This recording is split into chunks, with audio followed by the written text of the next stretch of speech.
Bismillahirrahmanirrahim. Assalamualaikum warahmatullahi wabarakatuh. Alhamdulillahirabbil alamin. Wa nasta'inuhu wa la umurtin. Wassalatu wassalamu ala asyrafil anbiya'il mursalin sayyidina wa maulana Muhammadin wa ala alihi washabihi ajma'in. Subhanaka la ilma lana illa ma 'allamtana innaka antal alimul hakim. Rabbi shrah li sadri wa yassir li amri wahlul 'uqdatam min lisani yafqahu qawli. Amma ba'd.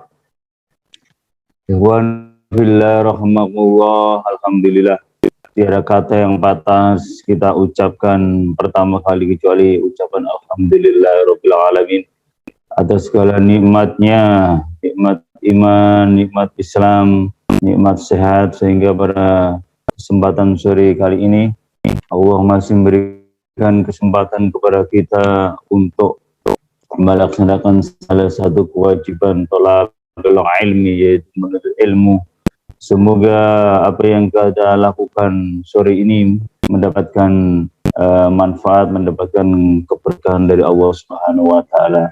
Yang kedua, salawat wassalam semoga tetap terlimpahkan kepada junjungan kita Nabi besar Muhammad sallallahu alaihi wasallam, kepada keluarganya, kepada umatnya, dan kepada siapa saja yang senantiasa menghidupkan sunnah-sunnah beliau. Ikhwan billah rahmatullah, alhamdulillah sore kali ini kita bisa mulai kajian fikih. Jadi kesempatan kali ini saya menggunakan acuan kitab fikihnya Buya Syuraiman Rasyid, ya, salah satu kitab fikih yang dipakai, ya, banyak dipakai orang, terutama dikaji di sekolah-sekolah perguruan tinggi.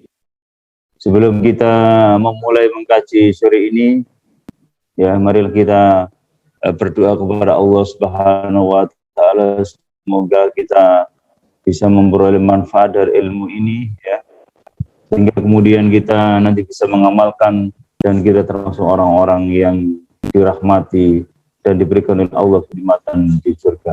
Al-hadiniya al-Fatihah. A'udzubillahi minasyaitonir rajim. Bismillahirrahmanirrahim. Summa ila Buya Rasyid Sulaiman Rasyid, nafa Allah bihi wa bi ulumihi fi dairin al-Fatihah. A'udzubillahi minasyaitonir rajim. Bismillahirrahmanirrahim. Jadi kita mulai. Jadi qala mu'allif rahimahullah telah berkata, jadi mu'allif sang pengarang kitab ini, ya, bismillahirrahmanirrahim, dengan nama Allah yang maha pengasih lagi maha penyayang, yang telah mengutus Nabi Muhammad SAW untuk menyampaikan agamanya hak ini, memberi petunjuk ke jalan kebaikan kepada segenap manusia untuk penghidupan di dunia maupun keselamatan di akhirat. Ikhwan billah rahmatullah, ini adalah salah satu mukadimah yang disampaikan oleh Buya Syuraiman Rasyid, ya. Jadi beliau memuji kepada Allah Subhanahu wa taala dan seterusnya, ya, sebagaimana umumnya kita dapati di dalam karangan kitab-kitab. Kemudian sebelum masuk ke dalam pembahasan tentang masalah fikih, di sini diberikan pengantar, ya. Jadi hukum Islam itu ada 5. Ini sesuatu yang sudah sering kita dapati ketika kita belajar tentang masalah syariat, ya. Jadi hukum Islam itu ada 5. Yang pertama adalah wajib, ya. Jadi yaitu perintah yang mesti dikerjakan dengan ketentuan tidak. Jika perintah tersebut dipatuhi dikerjakan, maka yang mengerjakannya mendapat pahala. Dan jika tidak dikerjakan, maka ia berdosa. Jadi di dalam ma yusabu fa'iluhu wa yudammu tariku.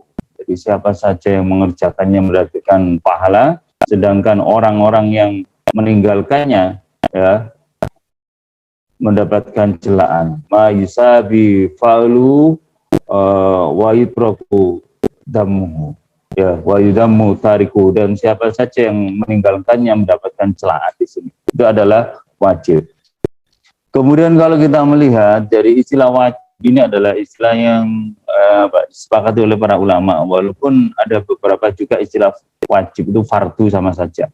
Jadi kadang-kadang digunakan istilah wajib, ya, kadang-kadang digunakan istilah fardu, kadang-kadang digunakan istilah mahtum, ya, sesuatu yang pasti. Kemudian juga kadang-kadang gunakan istilah yang lazim, sesuatu yang harus dilakukan. Kalau di dalam mazhab Imam Abu Hanifah, jadi fardu dengan wajib itu tidak sama. Ya, jadi kalau yang jumhur ulama dipakai fardu itu adalah sama dengan wajib. Tapi dalam madhabnya Imam Abu Hanifah, ya, jadi fardu dengan wajib tidak sama. Jadi kalau fardu itu adalah perintah-perintah yang pasti yang disandarkan kepada dalil-dalil yang qat'i, ya, qat'i subut, ya, qat'i sumbernya. Di mana yang disepakati qat'i subut, qat'i sumbernya itu adalah Al-Quran dan hadis yang mutawatir. Ya.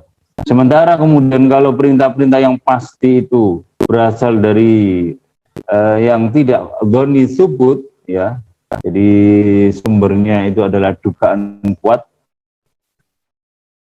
seperti hadis ahad, ya, yang kita pahami hadis masyhur, ya, di mana hadis masyhur masuk dalam hadis ahad, maka yang seperti ini dinamakan dengan satu yang namanya wajib saja, bukan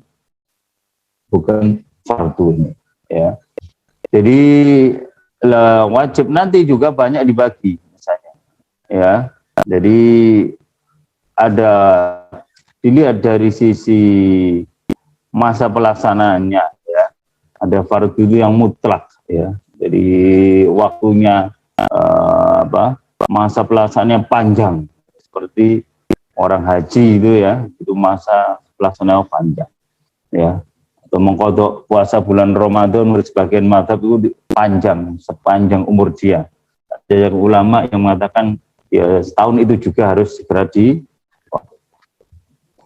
ada juga fardu yang waktu pelaksanaannya itu ditentukan. Di sini ada yang muasa, ada yang luas, dan ada yang sempit tadi, ya. Jadi fardu kemudian dituntut dari segi tuntunan atau tuntutan, itu ada yang muayyan dan ada yang mukhayyar, ya. Muayyan itu tertentu, ya, tidak ada pilihan, misalnya sholat, puasa, itu ya sudah. Tetapi ada juga yang mukhayyar. Mukhayyar itu ada pilihan, seperti orang yang melanggar sumpah misalnya, ya, maka dia bisa memilih beberapa opsi di antara opsi yang ada. Misalnya dia bisa memilih untuk it'amu asrati masakin, jadi memberi makan 10 orang fakir miskin, ya, min awsati ma tun'imnu ahlikum, dari apa yang biasa diberikan kepada keluarga kalian. Au kiswatuhum, atau memberikan pakaian kepada mereka. Au tahriru raqabah, atau membebaskan budak. Jadi ini ada opsi. Ini namanya fardu yang mukhayyar, ya. Jadi bisa memilih salah satu di antara opsi yang tadi 3 itu. Ya. Ini fardu dari sisi tuntutan. Yang berikutnya ada lagi wajib atau fardu dari segi kadar pemerintah, ya, seperti pembagian harta pusaka, itu harus sesuai dengan kaidah itu, ya. Ada lagi wajib yang tidak mempunyai ukuran tertentu yang konkret, seperti musab kepala, ya, tidak ada ukurannya, ya. Seperti mazhab Syafi'i mengatakan sebagian sudah cukup, ada yang pinggir, ada yang mengatakan diukur bukan cukup. Tapi mazhab Maliki mengusap itu adalah seluruh kepala. Jadi itu bagian dari fikih, ya. Yang berikutnya misalnya fardu dari sisi pelaksanaannya, ada fardu atau wajib ain, ya, wajib ain atau fardu atau wajib kifayah, ya, yang sering kita kenal tadi, ya. Maka di sini yang kita pakai itu fardu kita samakan dengan wajib, sehingga kadang-kadang kita gunakan istilah wajib, kadang-kadang kita gunakan istilah fardu. Dari fardu ain, ya, ada fardu ain kemudian fardu kifayah. Jadi fardu ain berarti fardu untuk masing-masing person, masing-masing orang. Sementara kalau fardu kifayah itu adalah fardu untuk sekelompok masyarakat, ya, ada kewajiban yang gotong royong pelaksanaannya, ya, seperti yang sering sudah seperti jadi merawat jenazah, ya, sampai selesai, itu adalah contoh dari fardu kifayah. Ikhwan billah rahimakumullah. Jadi yang kedua adalah sunnah. Nah, jadi sunnah atau perintah atau suruhan jika dikerjakan ada pahala, dan jika tidak dikerjakan tidak berdosa. Ya, bahasa lainnya mandub, ya. Ada yang menyebut mandub, ada yang menyebut nafilah, ada yang menyebut sunnah, ya. Ada yang menyebut tatawu, ada yang menyebut mustahab, ada yang menyebut ihsan. Jadi sama saja, ya. Jadi sunnah atau jadi ada yang menyebut apa tadi nafilah, ya. Ada yang menyebut sunnah, ada yang menyebut tatawu, ada yang menyebut mustahab, ada yang menyebut dengan bahasa lain ihsan. Jadi sama saja istilah itu, ya. Jadi walaupun kadang-kadang memang ada perbedaan, tapi umumnya para ulama mengatakan dianggap sama. Jadi kemudian kalau kita melihat mandub atau sunnah itu ada beberapa level atau beberapa tingkatan. Yang pertama ada namanya sunnah yang muakkadah, ya, sunnah yang muakkadah, sunnah yang dijalankan oleh Rasulullah SAW secara kontinu, jadi terus menerus. Rasulullah tidak pernah meninggalkan. Tetapi beliau menjelaskan bahwa hal itu bukan termasuk suatu yang wajib. Jadi ada sunnah yang dilakukan oleh Rasulullah SAW secara terus menerus atau kontinu, secara dawam, ya kontinu, ajak. Tetapi dijelaskan pula bahwa ini bukan termasuk suatu yang wajib. Ini namanya sunnah yang muakkad, ya. Sunnatu al-muakkadatu, sunnah yang muakkad. Ya, seperti apa? Ya, seperti misalnya mengerjakan sholat witir itu, ya, menurut sebagian ulama yang mengatakan sunnah itu adalah sunnah yang muakkad. Jangan sampai kemudian kalau bisa kita itu meninggalkan sholat witir walaupun 1 rakaat. Kenapa? Karena dianggap sebagai sunnah yang muakkad. Atau kemudian 2 rakaat sebelum subuh, ya kan? 2 rakaat sebelum subuh. Jadi ini suatu yang kontinu ajak. Sampai kemudian Nabi Sallallahu Alaihi Wasallam menganjurkan kalau telat untuk sholat witir itu apa? Untuk sholat 2 rakaat sebelum subuh itu dikodok nanti ketika waktu duha. Jadi boleh kita mengkodok itu boleh, ya, karena dianggap termasuk yang muakkad, ya, sunnah yang muakkad yang dikerjakan oleh Nabi secara ajak, secara dawam, secara kontinu. Kemudian misalnya 2 rakaat salat zuhur ini termasuk juga yang sunnah muakkad, ya. Kemudian 2 rakaat salat maghrib ini juga termasuk dalam sunnah yang muakkad. Kemudian 2 rakaat salat isya, ya. Jadi termasuk sunnah yang muakkad tadi kalau di dalam sholat ini adalah yang pertama sholat witir, ya. Kemudian yang kedua 2 rakaat sebelum subuh, 2 rakaat sesudah sholat zuhur, ya. Kemudian 2 rakaat setelah sholat maghrib dan 2 rakaat setelah sholat isya. Ini termasuk yang muakkad, ya. Jadi ini yang termasuk yang penting untuk kita perhatikan, ya, untuk menambah sholat fardu kita. Termasuk juga, ya, termasuk sunnah muakkad itu adalah menikah. Menurut jumhur fuqaha, menikah itu hukumnya sunnah yang muakkad, ya. Jadi jangan, ya, walaupun namanya sunnah tadi, ya, mendapatkan pahala bagi yang melakukan, tetapi tidak berdosa bagi yang meninggal. Tetapi menurut jumhur fuqaha dikatakan menikah itu hukumnya adalah sunnah muakkad. Yang kedua ada sunnah yang ghairu muakkad, ya. Ada sunnah yang ghairu muakkad, ya. Sunnah muakkad artinya dikuatkan. Kalau ghairu muakkad yang tidak dikuatkan, ya, yaitu sunnah yang tidak dikerjakan oleh Rasulullah secara ajak, secara kontinu. Jadi Rasulullah SAW kadang melakukan, kadang tidak melakukan. Ini namanya sunnah yang ghairu muakkad. Seperti sholat 4 rakaat sebelum zuhur, ya, termasuk dalam sunnah yang ghairu muakkad. Ya, lebih, ya, memang kalau kita bisa melakukan, ya, sangat baik, ya. Tapi yang minimal yang kita tidak boleh atau yang seharusnya kita lakukan adalah yang sunnah yang muakkad tadi, 2 rakaat setelah sholat zuhur. Kemudian berikutnya adalah 4 rakaat sebelum sholat asar. Ini termasuk juga sholat yang ghairu muakkad. Kemudian 4 rakaat sebelum isya, ya. bersedekah yang tidak fardu, ini juga termasuk yang ya. Yang ketiga adalah sunnah yang tingkatannya di bawah dua tingkatan tadi. Jadi di bawah tingkatan sunnah muakkad, di bawah tingkatan sunnah yang ghairu muakkad tadi. Ya, jadi kalau menurut Syekh Muhammad Abu Zahra di sini, ya, itu seperti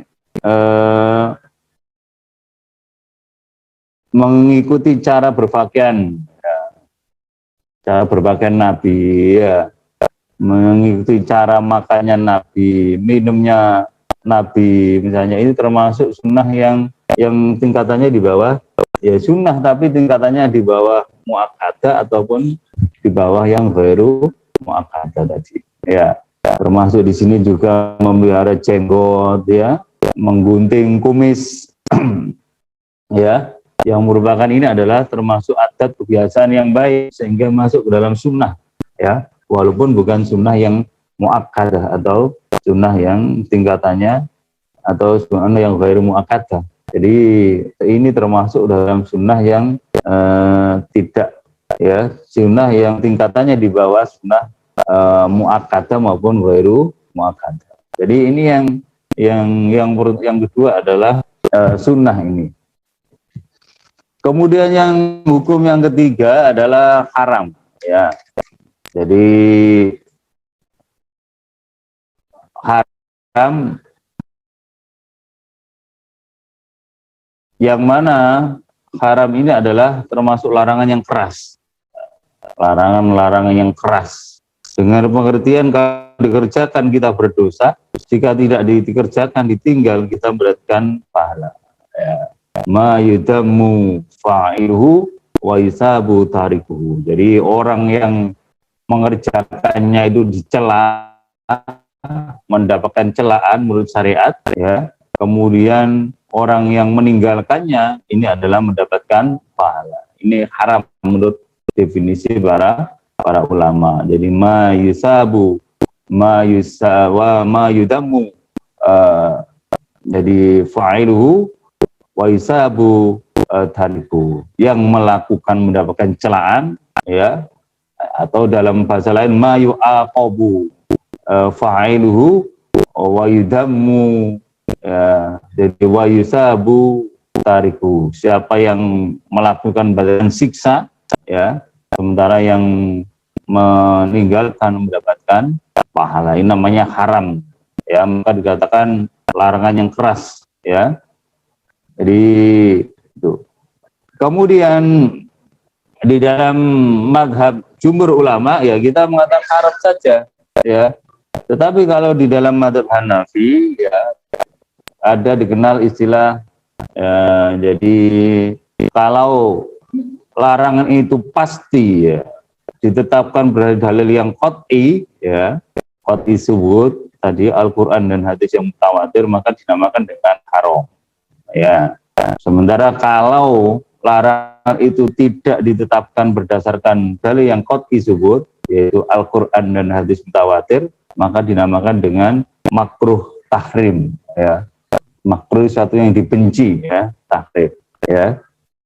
Jadi ada istilah makruh tahrim. Jadi kalau bahasa kita, ya, yang jumhur ulama yang kita pakai di dalam mazhab Syafi'i, ya, haram itu meliputi tadi semuanya. Apakah dalilnya qat'i subut, ya, yang pasti sumbernya dari Al-Quran dan Mutawatir, atau yang dhonni subut seperti hadis-hadis ahad atau hadis-hadis yang hadis ahad, ya, atau yang masyhur, ya, maka di situ termasuk ke dalam istilah istilahnya apa, haram, istilahnya begitu.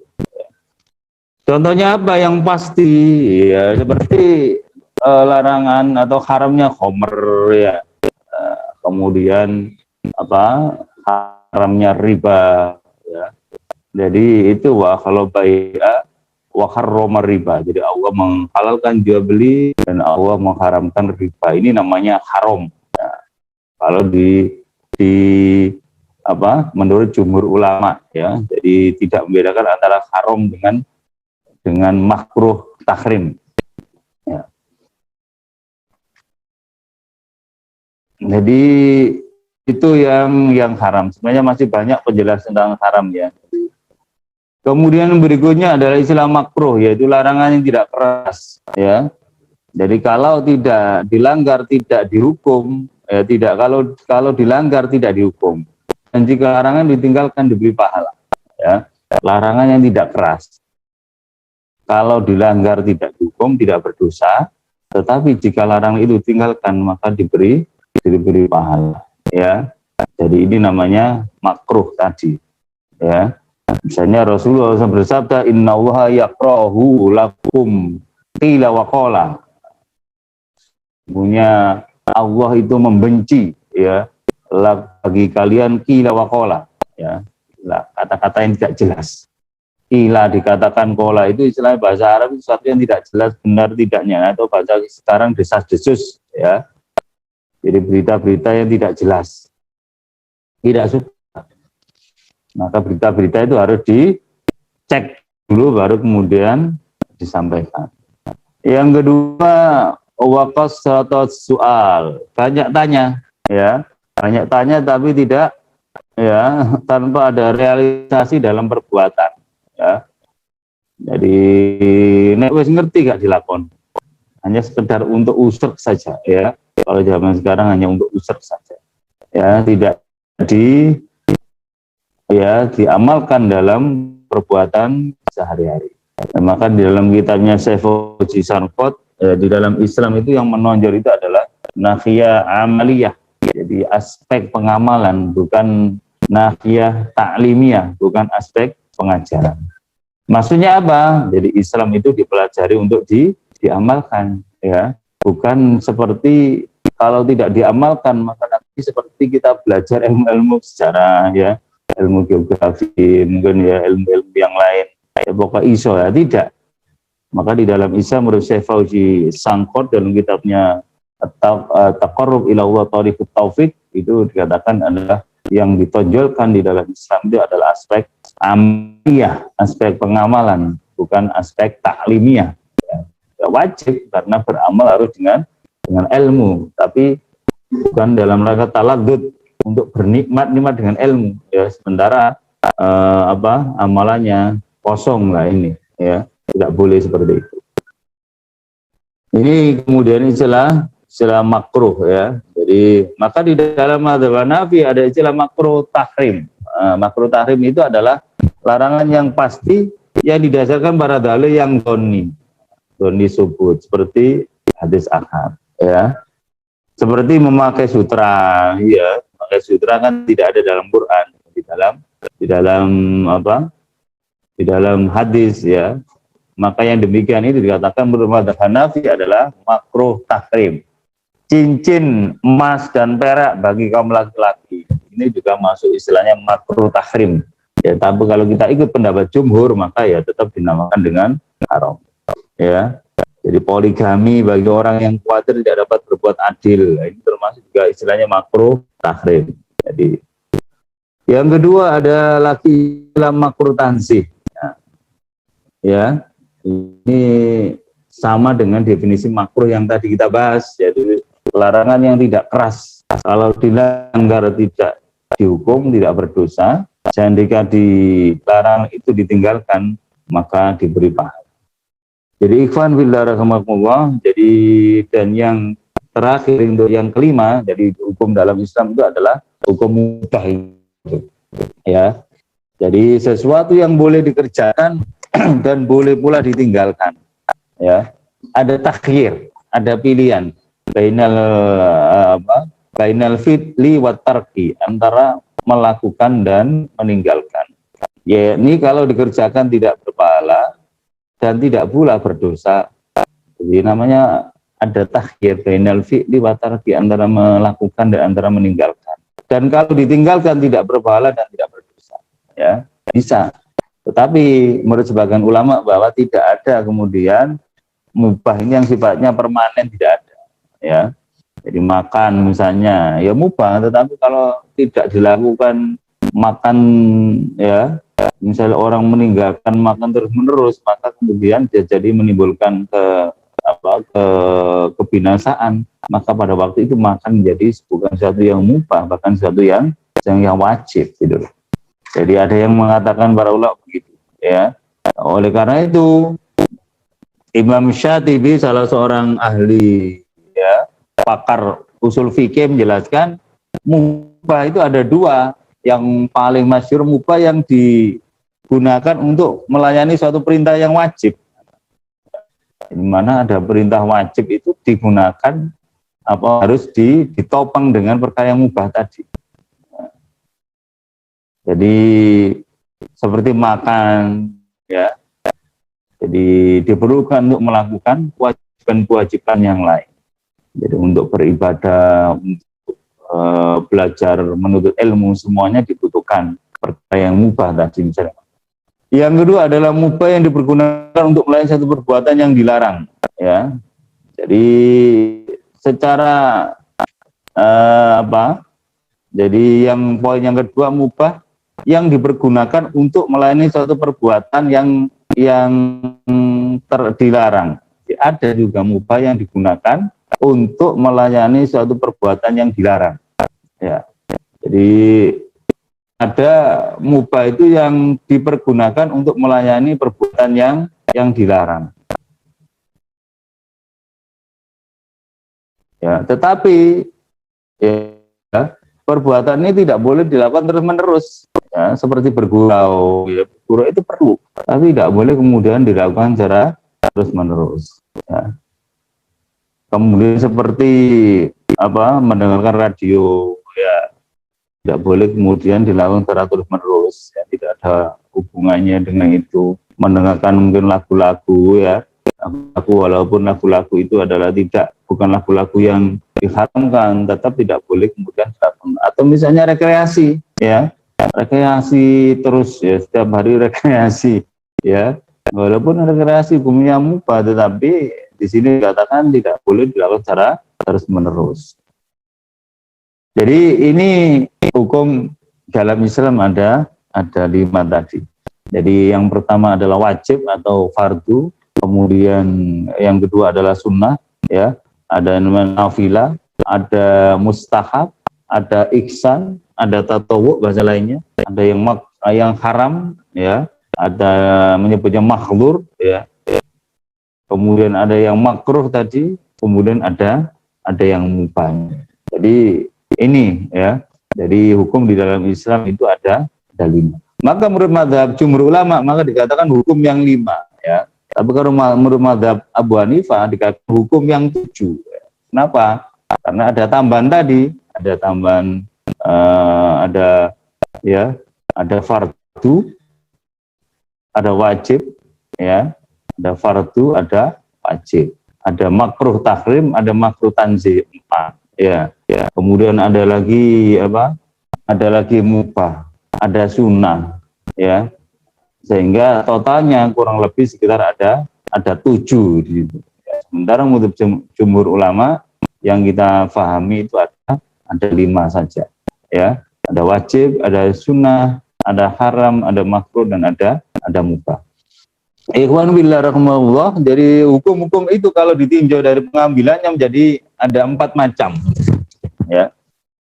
Yang pertama adalah hukum yang diambil dari nas yang tegas, qat'i, ya.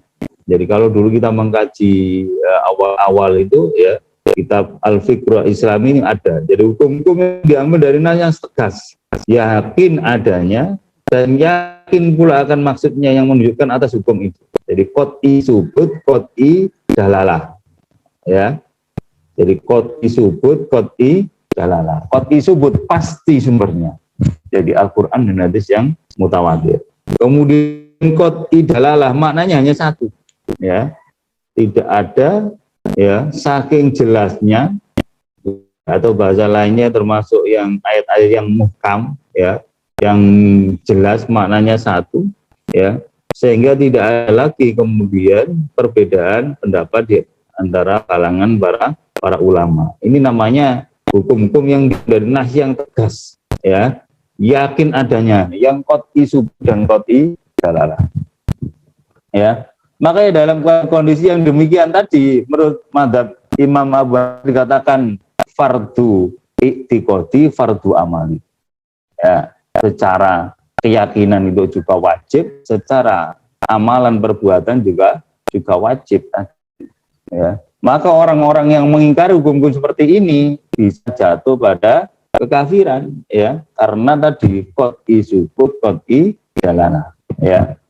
Jadi orang-orang yang mengingkari maka bisa jatuh pada kekafiran.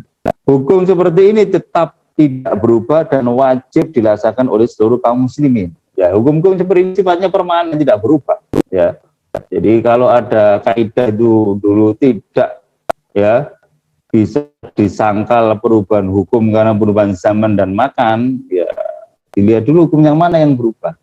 Ya, jadi hukum itu kalau sudah qat'i subut, qat'i dalalah permanen, ya, tidak berubah sejak zaman dahulu sampai zaman kapanpun, ya. Seperti wajibnya sholat yang 5 waktu, ya.